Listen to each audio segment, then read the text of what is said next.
మీ business ఏదైనా మీ ఊర్లో promotion చేయాలంటే అది సుమన్ టీవీతోనే సాధ్యం. ఇప్పుడే సంప్రదించండి. Hi hello welcome to Suman TV. నేను మీ త్రివేణి. కాంగ్రెస్ ప్రభుత్వం కొత్తగా పథకాలు అనేది లాంచ్ చేసింది. అసలు ఏమేమి పథకాలు, దానివల్ల యూజ్ ఏంటి అని చెప్పేసి మనతో మాట్లాడడానికి నేత మహేష్ గారు ఉన్నారు. నమస్కారం సార్. నమస్కారం సార్, అసలు కాంగ్రెస్ ప్రభుత్వం అసలు ఫస్ట్ మిమ్మల్ని ఒక క్వశ్చన్ అడగాలనుకుంటున్నాను సార్. మీరు జగన్నే తిడతారు, కానీ వాళ్ళ నాన్నగారు బొమ్మ వేసుకున్నారు మీరు ఫ్లెక్సీలో, ఎలా సార్? ఇక్కడ వైఎస్ రాజశేఖర రెడ్డి గారు అంటే కాంగ్రెస్ మనిషి. జగన్ రెడ్డి గారిని కూడా మేము ఎందుకు తిడతాం? తిట్టం కాదు. జగన్ రెడ్డి గారు రాజశేఖర రెడ్డి గారు వారసులనే జగన్ రెడ్డి గారికి ఈ వైసీపీ ఉన్న వీళ్ళందరూ కూడా వాళ్ళే జనరల్ గా కాంగ్రెస్ పార్టీ ప్రకారం.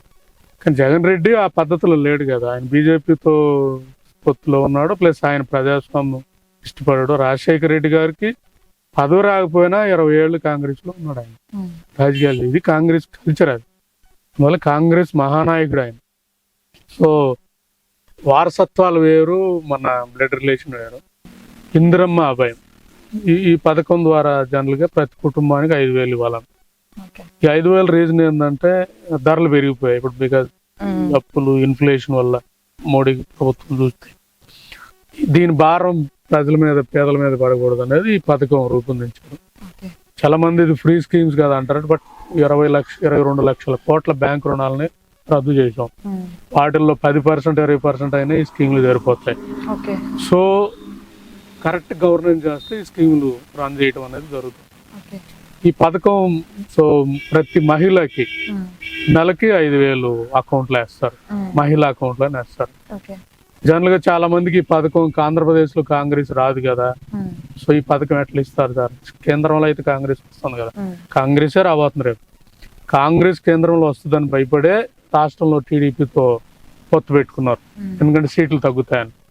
రేపు కాంగ్రెస్ కేంద్రంలో వచ్చినప్పుడు ఆబ్వియస్ గా ఈ పథకం ఎవరైతే ఇప్పుడు ఎన్రోల్ చేసుకుంటారో వాళ్ళకి లబ్ధి చేకూరుతుంది. కాబట్టి ఈ పథకాన్ని మా నియోజకవర్గంలో పార్టీలకు అతీతంగా ఎన్రోల్ చేసుకోవాలన్నది మా మనవి. దీంతో పాటు ఇంకో పథకం ఏంటంటే కేంద్ర పథకం, అది కూడా స్టార్టప్ నిధి ఒక 5,000 crores పెడుతున్నారు ఎవ్రీ ఇయర్. ఈ 5,000 crores ద్వారా ప్రతి మండలంలో క్వాలిఫైడ్ ఎంటర్ప్రైనర్స్ అంటే మామూలుగా వాళ్ళు అర్హులైన పారిశ్రామికవేత్తలు, వాళ్ళ లేదా వ్యాపారం చేయాలనుకున్నారు, లేదా ఉపాధి, ఇప్పుడు సెలూన్ షాప్ ఉంది, సెలూన్ షాప్ పెట్టుకోవాలనుకున్నారు, లేదా కంసాలి వాళ్ళు ఏదన్నా వడ్రింగి మిషన్స్ పెట్టుకోవాలనుకున్నారు, బంగారం కొట్టోళ్ళు ఏదన్నా ఇలా ఉన్నాయి. ఇవన్నీ కూడా వీళ్ళు ఇచ్చే 10,000, 15,000 కాదు, they will give loan facility. ఒక స్టార్ట్అప్ కంపెనీ పెడతారు, ఆ కంపెనీకి ఒక 10-20 లేకపోతే 1 crore దాకా కూడా లోన్ ఇస్తుంది గవర్నమెంట్. ఆ లోన్ ద్వారా బిజినెస్ స్టార్ట్ చేసి ఒక ఎంటర్ప్రైనర్ అవటానికి, యువ ఎంటర్ప్రైనర్ అవటానికి అనేది రెండో పథకం. అంటే యువతని సో ఉద్యోగ కల్పన చేయడానికి. మూడవది ఎవరైతే చదువుకొని ఉన్నారో యువత, ఆ చదువుకున్న యువతకి ఉద్యోగాలు రాని వాళ్ళకి స్కిల్లింగ్ ప్రోగ్రామ్. అంటే వాళ్ళకి అవసరమైన, ఇప్పుడు సపోజ్ బీటెక్ అయిపోయింది, ఏ కోర్స్ చేస్తే జాబ్ వస్తుంది, బీకామ్ అయిపోయింది, ఏం చేస్తే వస్తుంది, ఇలా ఇది.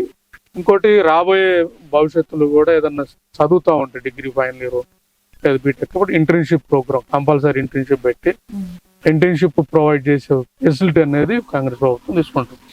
ఎందుకంటే ఫైనల్ ఇయర్ లోని ఇంటర్న్షిప్ కానీ మనం తీసుకోగలిగితే స్టూడెంట్ కి ఇండస్ట్రీ కల్చర్ అర్థమవుతుంది. ఇంటర్న్షిప్ లో పెర్ఫార్మ్ చేసుకుంటే ఆబ్వియస్ గా 5-6 months లో జాబ్ పర్మనెంట్ అయ్యే అవకాశం ఉంటుంది. స్కిల్లింగ్ కూడా అప్గ్రేడ్ అయ్యి ఇండస్ట్రీకి మ్యాచింగ్ అయ్యే స్కిల్లింగ్ వస్తుంది. కాబట్టి ఈ పథకం మెయిన్ ఎన్రోల్ అయిన ఇంటర్న్షిప్ వాళ్ళు కూడా మంత్లీ మళ్ళీ స్టైఫండ్ లాగా వస్తుంది. సో ఇలా ఈ పథకాలన్నిటిని కూడా ఏంటంటే ముందు రూట్ లెవెల్ కి తీసుకెళ్లాలనేది మా కందుకూరు కదా, రాష్ట్రం మొత్తం కూడా. ఇక్కడ మేము ఈ పథకాలని కింద లెవెల్కి తీసుకెళ్లాలంటే మాకు నాయకులు కావాలి. మాకు నాయకులు అంటే పాత తరం కన్నా కూడా ఈ యంగ్ జనరేషన్ స్వయం ఉపాధి ఉన్న నాయకులు కావాలి రాష్ట్రానికి. స్వయం ఉపాధి ఉన్న నాయకులు అంటే వాళ్ళే ఆర్థికంగా పుష్టిగా ఉంటే వాళ్ళు నాయకులుగా ఎదిగినప్పుడు వాళ్ళు ఎవరి కింద చేయగట్టుకుని నిలబడాల్సిన అవసరం ఉండదు, స్వతంత్రంగా ఆలోచిస్తారు. ఇలాంటి నాయకత్వాన్ని ఎంకరేజ్ చేయాలి. కాబట్టి ఎవరైతే ప్రతి గ్రామానికి ఒక ఇద్దరిని పిక్ చేసే ప్రాసెస్ జరుగుతూ ఉంది. అంటే అప్లికేషన్స్ తీసుకోవడం, ఆ ఇద్దరికి మనం అవసరమైన ఉపాధికి అవసరమైన స్టార్టప్ లోనో లేదా వాళ్ళు ఏదన్నా వ్యవసాయం చేసుకుంటానంటే ఫార్మర్ ప్రొడ్యూసింగ్ లేదా ఏదన్నా మార్కెటింగ్ సంబంధించిందా, లేదా వాళ్ళు ఏదన్నా జాబ్ అంటే డిగ్రీ బీటెక్ అయిపోయి జాబ్ లేకపోతే జాబ్ కలుపుని కానీ ఇలా ఇవన్నీ కూడా పట్టిగా చూసుకుంటుంది. ఇంట్లో ఇప్పుడు 2-3 ఉంటారు లేడీస్, 2-3కి ఇస్తారా లేదంటే కుటుంబంలో ఒకరికి ఇస్తారు? కుటుంబానికి ఒకరికి ఇస్తారు. వాళ్ళు కూడా లేడీస్ అకౌంట్ పడుతుంది. ఎవ్రీ మంత్ 5,000 పడుతుంది. అంటే ఇయర్లీ ఒక 6,000. సో ఎవ్రీ మంత్ 5,000 పడ్డప్పుడు ఆబ్వియస్గా ఇప్పుడు వెనకబడిన ప్రాంతాలు కదా, సో వాళ్ళు కూలి పని అవి చేసుకుని రోజువారీ ఖర్చులు వెళ్ళిన ఇది పిల్లలు చదివించుకోవడానికి కానీ లేదా భవిష్యత్తుకు సంబంధించిన ప్లానింగ్ అవన్నీ కూడా ఉంటదనే ఉద్దేశంతో కాంగ్రెస్ పార్టీ ఎప్పుడు కూడా పేదల పక్షాన ఉంటది. సో వాళ్ళ ప్లాన్ వర్కౌట్ అంతా కూడా పేదల పక్షాన ఉంటాం కాబట్టి ఈ స్కీమ్ డిజైన్ చేసిన పర్పస్ ఇది. ఓకే, ఇంట్లో చదువుకున్న వాళ్ళకి కూడా ఇస్తున్నారు. ఇప్పుడు ఒక్కళ్ళే చదువుకోవట్లేదు కదా, 2-3 చదువుకుంటున్నారు, మరి వాళ్ళ పరిస్థితి? స్టైఫండ్ ఉంది కదా, ఎంతమంది ఉంటారు అంతమంది. ఇప్పుడు వాళ్ళ ఇంట్లో 2 అన్ఎంప్లాయ్మెంట్ ఉంది అనుకో, వాళ్ళకి ఇంటర్న్షిప్ కింద అంటే గవర్నమెంట్ ఒక స్కిల్లింగ్ ప్రోగ్రామ్ డెవలప్ చేసి ఇండస్ట్రీకి కనెక్ట్ చేసి స్టైఫండ్ ఇచ్చే విధంగా, అంటే is not free scheme, internship అంటాం. ఇంటర్న్షిప్ చేస్తారు, ఒకవైపు వర్క్ ఎక్స్పీరియన్స్ వస్తుంది, రెండో వైపు సో మినిమం శాలరీ వస్తుంది. ఈ లోపల కంపెనీ ఫుల్ టైం ఎంప్లాయ్మెంట్ గా రిక్రూట్ చేసుకుంటుంది. కాబట్టి వీటన్నిటి కూడా యువత ఎన్రోల్ చేసుకోవాలి. జనరల్గా ఏంటంటే ఇప్పుడు ఎన్రోల్ చేసుకుంటే రేపు ప్రభుత్వం వచ్చిన తర్వాత సో దీన్ని మూవ్ చేయడానికి ఉంటుంది. ఇప్పుడు ఈ ప్రాసెస్ లో గ్రామ యూనిట్ ఉన్నారు కదా ఎవరైతే ఉన్నారో వాళ్ళు కింద లెవెల్లో ఈ యువత ఎవరైతే ఉన్నా లేదా ఈ అభయహస్తం తాలూకా అర్హులు ఎవరైనా ఉన్నా, అలాగే ఎవరైనా స్టార్టప్ కంపెనీలు పెట్టాలనుకున్న వాళ్ళు ఉన్నా, వీళ్ళందరూ కూడా గ్రామ యూనిట్ తాలూకు ఇప్పుడు ఉన్నాయి అంటే వాళ్ళ నాయకులు అంటాం. ఈ కందుకూరు నియోజకవర్గంలో ఒక 100 విలేజ్లు ఉన్నాయి అనుకో, ఒక 100 విలేజ్లో ఒక 100 మంది నాయకులు. ఈ 100 మంది నాయకులతో శర్మిల గారు మాట్లాడతారు. ఇది మొత్తం పార్టీతో కనెక్ట్ అయ్యి ఉంటారు. ఈ 100 మంది నాయకులు అంటాం. సో వాళ్ళ ఆ ఊరికి ప్రెసిడెంట్ అవ్వాలన్నా లేదా రేపు ఆ ఊరు తాలూకు ఏదన్నా కానీ రేపు ఆ ఊరు తాలూకు బూత్ లెవెల్లో కూర్చోవాలన్నా ఇది ఒక మంచి అవకాశం. ఇది ఒక మంచి అవకాశం కాబట్టి ఈ 100 మంది ఎవరైతే ఉన్నారో వాళ్ళకి మేము ఆర్థిక పరిపుష్టిగా కూడా చేయటానికి స్టార్టప్ కానీ లేదా వాళ్ళకి ఉపాధి ఇచ్చే విధంగా ఇవన్నీ కూడా పార్టీ పరంగా నేను బాధ్యత తీసుకుంటానని చెప్పదలుచుకున్నాను. ఓకే, అంటే ఇప్పుడు మీ కాంగ్రెస్ పార్టీ గెలిస్తేనే ఈ స్కీమ్లన్నీ అమల్లోకి తీసుకొస్తారా లేదంటే గెలవకపోయినా ఇవన్నీ అమలు? ఇది ఎలాగో కేంద్రంలో కాంగ్రెస్ పార్టీ వస్తుంది. కేంద్రంలో కాంగ్రెస్ పార్టీ వచ్చినప్పుడు ఇందిరమ్మ అభయహస్తం ఇవన్నీ వస్తాయి. మీరు అన్నట్లు కాంగ్రెస్ పార్టీ గెలవలేదనుకోండి కేంద్రంలో, ఈ స్టార్టప్ కానీ ఇది ఆల్రెడీ ఎగ్జిస్టింగ్ స్టార్టప్ స్కీమ్స్ ఉన్నాయి, అలాగే ఈ ఫార్మర్ ప్రొడ్యూసింగ్ ఆర్గనైజేషన్ కానీ ఇవన్నీ త్రిపురనేని రామస్వామి విజ్ఞాన కేంద్రం టేక్ కేర్ తీసుకుంటది. ఒక్క ఇందిరమ్మ అభయం అనే ప్రోగ్రాం ఇది కాంగ్రెస్ పార్టీ అధికారంలోకి వస్తే కింద వాళ్ళు ఉంటారు. కానీ మిగతా వీళ్ళు పారిశ్రామికవేత్తలు ఎదగాలనుకున్న రైతులుగా డెవలప్ అవ్వాలి లేదా ఇంకా బ్యాక్ రావాలి, పల్లెకి పోదాం రండి అన్న కాన్సెప్ట్ మనం సాఫ్ట్వేర్ వాళ్ళని బ్యాక్ తీసుకురావాలి. ఇక్కడ వాళ్ళు ఏం పండియాలి, పండించింది ఎలా ఎక్స్పోర్ట్ చేయాలా లేదా మనం ప్యాక్ బయటకి వెళ్ళాలి, ఇవన్నీ కూడా అలాగే రామస్వామి విజ్ఞాన కేంద్రం అది గెలిపోవటంకి సంబంధం లేదు. అది నిరంతర ప్రక్రియ రాజకీయాల కన్నా కూడా. యాజ్ ఏ కాంగ్రెస్ లీడర్గా నేను ఆ భరోసా తీసుకుంటాను. అంటే జనరల్గా మీ డౌట్ ఈ 2 నెలలు ఎలక్షన్ కోసుకుంటే తర్వాత కాదు, ఎవరైతే ఈ 100 మంది నాయకులు ఉంటారో వీళ్ళు నాతోటే కంటిన్యూగా జర్నీ చేస్తారు. 29కి ఎలక్షన్ మన కందుకూరు మందే.